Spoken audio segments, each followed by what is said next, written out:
एक खूबसूरत जंगल में मोनू नाम का एक चंचल बंदर रहता था। एक दिन मोनू को जमीन पर एक अजीब सा चमकता हुआ बेज मिला। मोनू ने सोचा कि शायद ये कोई जादुई बेज है। उसने वो बेज जमीन में लगा दिया और रोजाना उसे पानी देने लगा।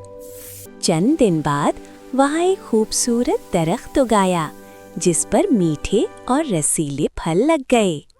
मोनू बहुत खुश हुआ और सोचने लगा कि वो सारे फल अकेला ही खा लेगा।